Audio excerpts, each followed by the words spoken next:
AXINO, the investor community.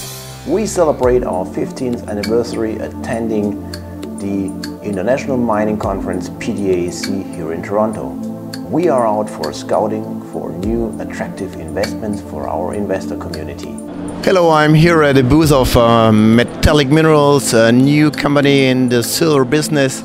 Highly attractive assets in the Yukon Territory. Greg Johnson is the CEO of the company. I know him for the last 15 years. We have worked together for several other companies. A very successful entrepreneur, and I'm really happy to be here today at his booth. Hi Greg, nice to meet you again here in Toronto. Good to see you. So, I mean, you have here a new venture actually, and you should give us a little bit of a background what you have done in the past. Obviously, you have been extremely successful with other companies, so it would be important to tell our investor audience a little bit of your background, and then in particular what you want to do with Metallic Minerals and a little bit of strategy of the company, the strategic asset you have in the Yukon, your neighborhood. So I'm really excited, as you know, and please give us a little bit of background and understanding of what we can expect from your Metallic Minerals. Yeah, no, I'm really excited as well. As you say, it's a new company. We're just about 8 months into the founding of this company, focused in silver, high-grade silver in the Yukon, brownfields exploration next to what is now over 200 million ounces of historic production, almost 100 million ounces of new resources discovered in the last 5 to 10 years, right next door, and our ground, which is virtually unexplored, discovered back at the turn of the century at the Klondike Gold Rush. They took as much value out of this district in silver as the entire Klondike did. So amazing history. 7 historic producers on our ground that we've been able to accumulate, originally privately and then more recently within Metallic, and really putting together the team to be able to explore this over the next couple of years, and we believe make new discoveries and advance those rapidly through production because of the great infrastructure that's in place here in the district. I'm joined by a team that's worked with me in the past. I'm one of the original co-founders at Nova Gold, started out my career with Barrick Gold, and have been involved in the precious metals, silver, gold, platinum, but we're really excited about where we are in the market right now and the opportunity to be exploring in silver as one of the only silver explorers in the Yukon. There's been a lot of news recently about gold, big acquisitions, Goldcorp, Agnico. Yesterday, Newmont announced an acquisition in the Yukon. Yep. But silver has not yet caught the sparkle, if you will. Yep. And yet this district is one of the highest grade producing districts in the world.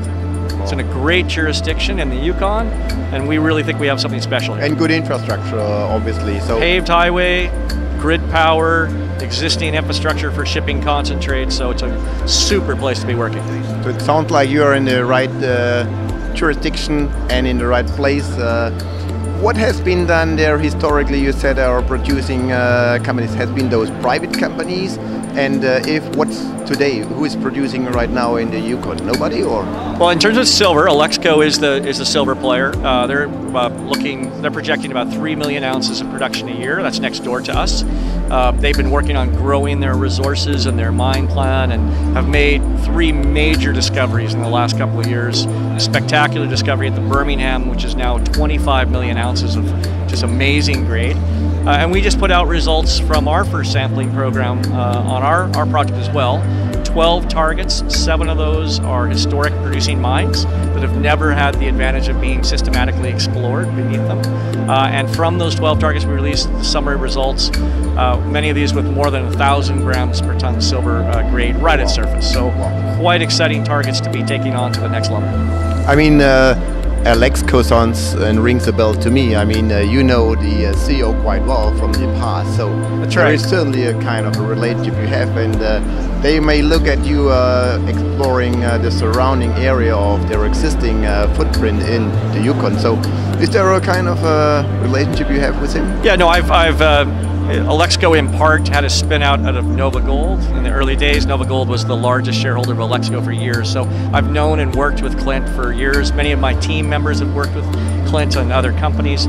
So we've got a great working relationship. They see the value in us exploring consolidating the district around them and exploring, because if we find something, it's going to be very easy for them to potentially process that through their own mill, and that could be very interesting for them to have another explorer spending money, developing resources right next door.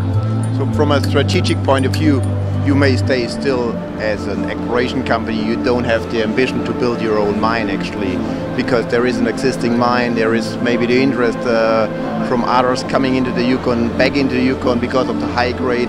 And can you give us a little bit of your strategy? What do you want to achieve in the next 12 to 24 months? We're focused on exploration. The money is going into, the adage is the best place to find a new mine is right next to an existing one. Right. So here we have 7 mines that were modest producers back at the turn of the century, hand mining, so they had to take very high grade material out. And we now, because we've consolidated those land holdings, we've got 112 square kilometers in this eastern side of the district in Keno Hill. We've got the opportunity to go into those and put modern drill holes and define resources. Our objective is to make discoveries, create value for shareholders, and to look at ways to facilitate fast-tracking that development, either through toll milling next door, or if we find something bigger, with all that infrastructure in place, there's going to be a lot of the silver producers going to be interested in looking at that project next door in terms of building a standalone operation.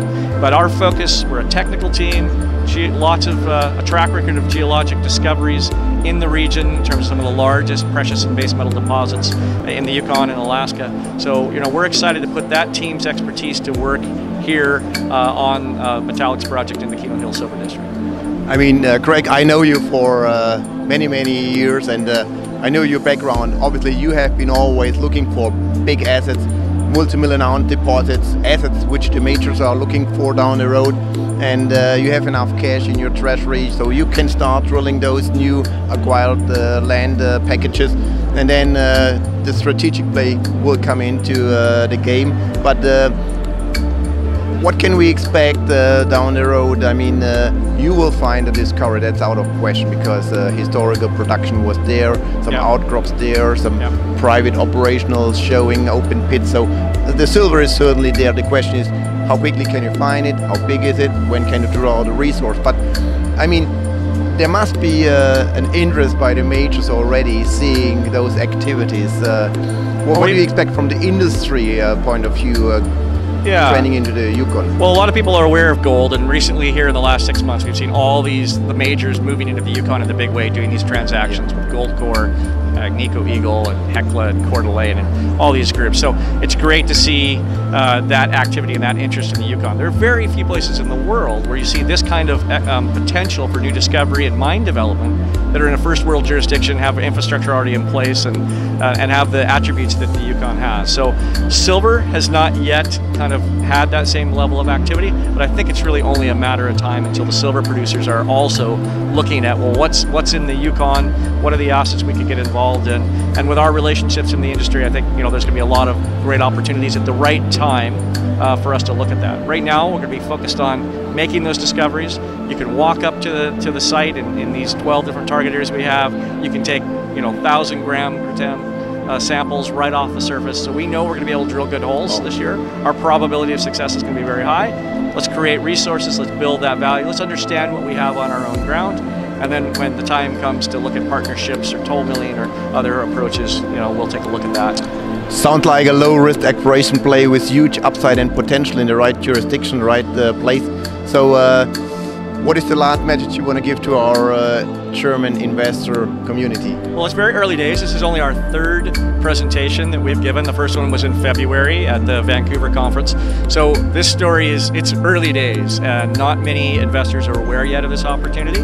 I think this is a really good time to be looking at things in silver in particular. Many of the analysts are quite bullish on the fundamentals for silver going forward, and I think this is an opportunity to be looking at high quality names that have potential for major new discoveries. I'm confident that you will succeed again with the Metallic Minerals. Thank you very much for the interview. I wish you all the best, Greg, and hopefully we see each other soon. Thank you very much. Good to see you again.